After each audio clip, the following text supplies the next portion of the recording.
Awalnya gue pikir komunikasi itu cuma buat ngomong doang. Gitu ya. Ternyata nggak gitu juga. Wah, sebenarnya ini sederhananya apa sih komunikasi? Komunikasi ini adalah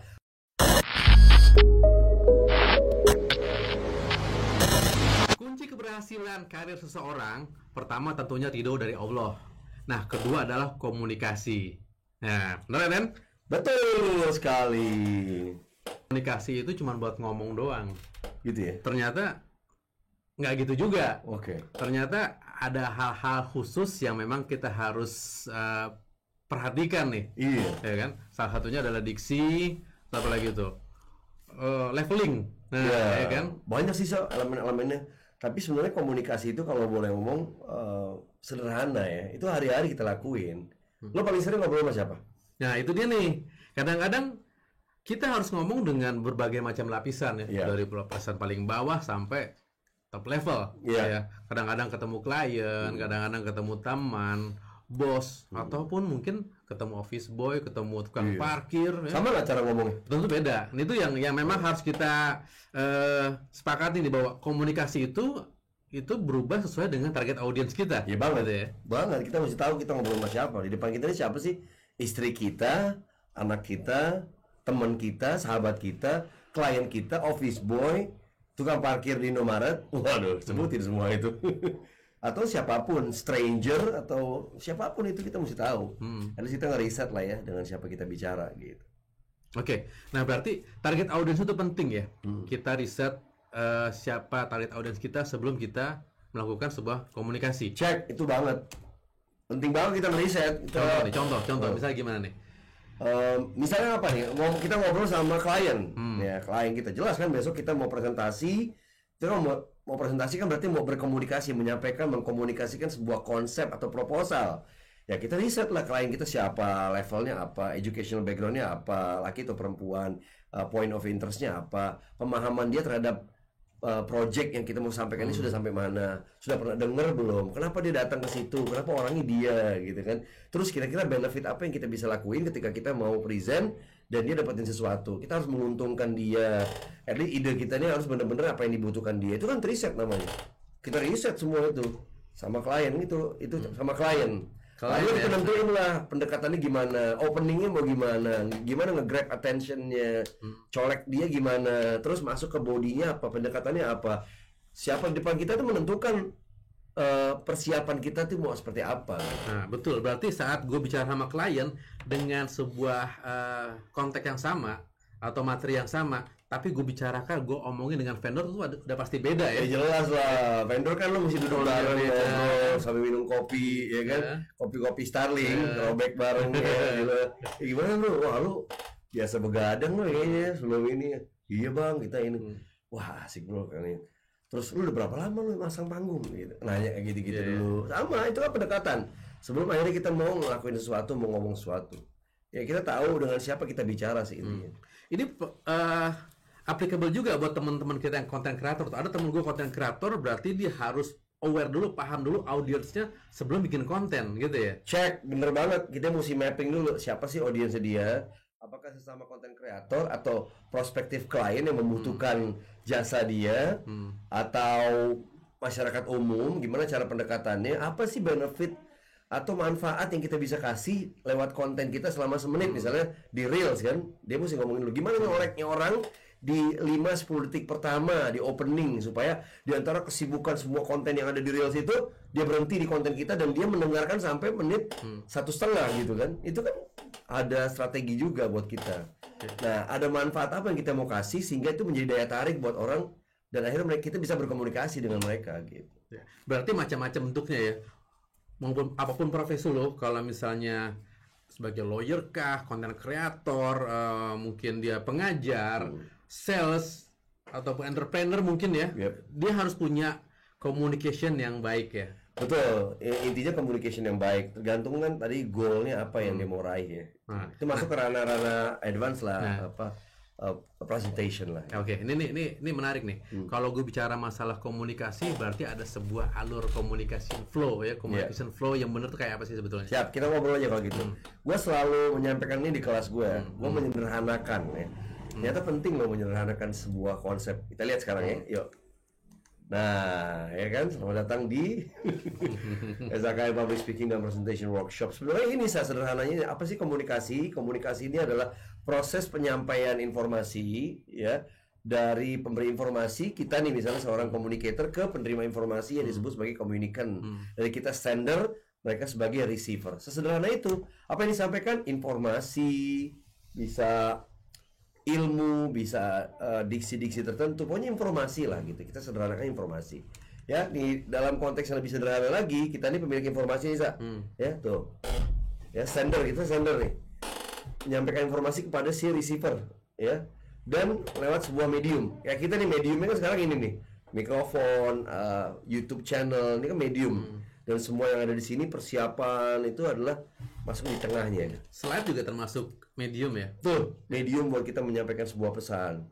Nah, yang kita sampaikan tuh macam-macam kan, bisa saja informasinya lisan, bisa saja tulisan, ya, ketikan, bisa saja bentuk kode-kode, morse, ya, sandi-sandi, atau bisa juga gerak, ya, non-verbal, itu masuk dalam non-verbal. Tergantung apa yang kita bisa sampaikan. Biasanya sih kita lisan ya, yang kita sampaikan tuh lisan verbal gitu.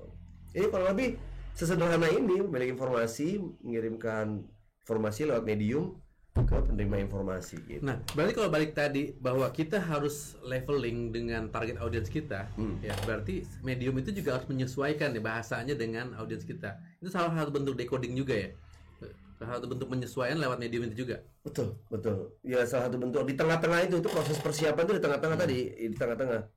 Gimana cara nyampein pesan gue ya kepada mereka nih? Gimana caranya informasi yang begitu kompleks gue sederhanakan supaya dia mengerti. Itu ada di tengah-tengah prosesnya. Jadi bisa jadi dong ya, kalau misalnya gue lagi pengen ngomongin ke audiens gue dengan sebuah medium yang salah, informasinya juga salah juga diterima dong. Bahasa kita salah, kita terlalu kedaerahan pada saat ngomong. Dia nggak ngerti, kita orang Jawa, dia orang Batak misalnya, nggak ngerti bahasa Jawa, itu udah jadi barrier kan, penghalang. Kedua, kita nggak ngerti psikologisnya. Dia lagi capek, dia lagi kesel, kita sampaikan informasi, dia nggak terima, ya. Ketiga, ini kalau ngomong konteks, ngomong sama istri, ngomong sama suami di rumah misalnya gitu kan. Suami lagi baru nyampe, udah ngomel-ngomel, dia nyampe informasi, nggak clear, dia nggak santai dulu. Gitu. Di tengah-tengah juga kejadian itu. Ngomong sama anak, anaknya lagi main segala macam, kita ngomong sama anak, anaknya kesana kemari, belum siap menerima informasi. Nah itu. Istri lagi masak, ngomel-ngomel sama suami datang telat mulu, suami lagi pakai sepatu, lagi ngapain, dia nggak dapetin perhatiannya, dia ngomel-ngomel, itu juga salah. Itu terjadi di tengah semuanya.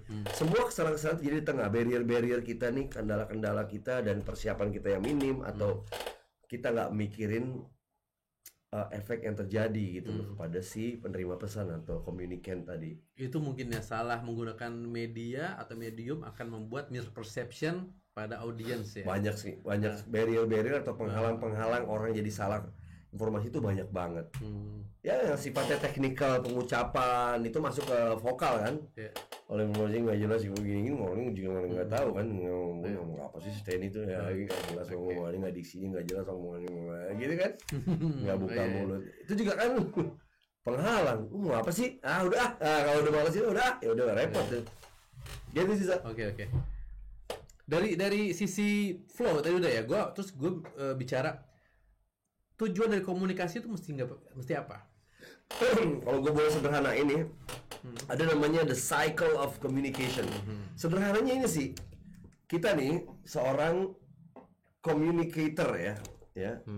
Communicator, kita nih semua seorang communicator. Nah, ini harusnya communicator bukan communication nih, communicator nih. Ya, nanti gue ganti. Kita nih seorang communicator. Ya, terus kita menyampaikan pesan. Pesannya bisa lisan, tulisan, gerak, kode atau apapun. Ya sebutlah lisan ya, menyampaikan sebuah informasi lisan lewat sebuah medium. Mediumnya adalah misalnya di YouTube channel atau di Instagramnya, di sebuah forum, di event, itu medium kan. Ngomong di depan mikrofon gitu, itu kan mediumnya. Terus diterima oleh communicant, ya, mereka menerima, ya. Udah, apakah menerima cukup? Belum tentu. Yang penting dua hal terakhir nih bro. Pesan kita ini selain diterima dengan baik oleh si communicant, harus bisa menimbulkan efek. Efeknya apa? Selalu sampaikan pesan itu. Oh, efeknya tadinya dia nggak percaya jadi percaya. Tadinya nggak tertarik jadi tertarik. Tadinya dia nggak mau beli jadi beli. Nah, itu kalau beli itu masuk ke call to action. Kalau kita jualan, Senin harga naik, itu ini call to action, bro, tuh. Di change towards the attitude. Jadi apa yang kita sampaikan itu harus menimbulkan efek dan merubah attitude seorang, bukan attitude endang ya. Ketawa orang lama.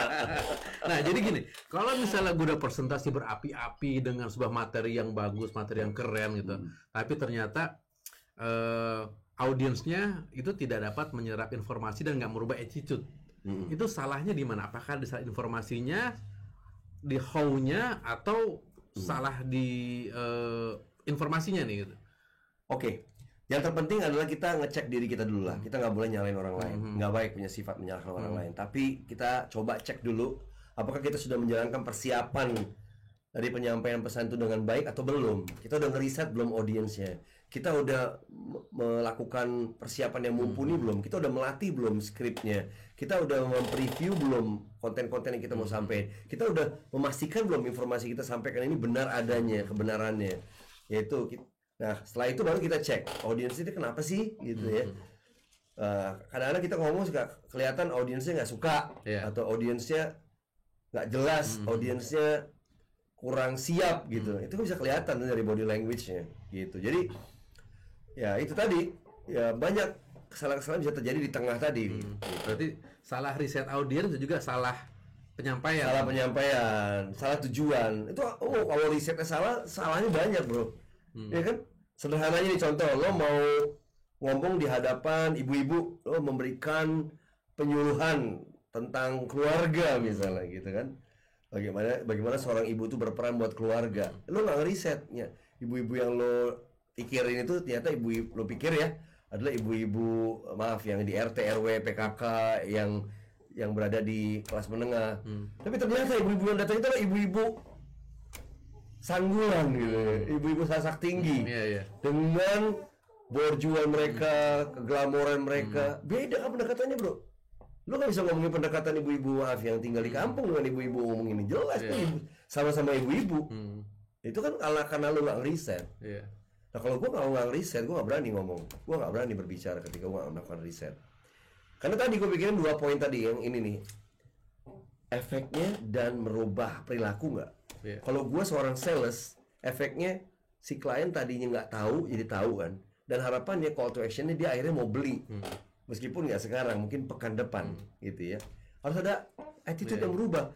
Klien tadinya nggak percaya produk kita bagus, setelah kita jelaskan, kita berikan storytelling yang menarik dan testimoni dari para klien-klien lain yang sudah beli, ternyata dia jadi tertarik juga. Dari nggak butuh jadi merasa butuh. Dari nggak butuh jadi butuh rasanya.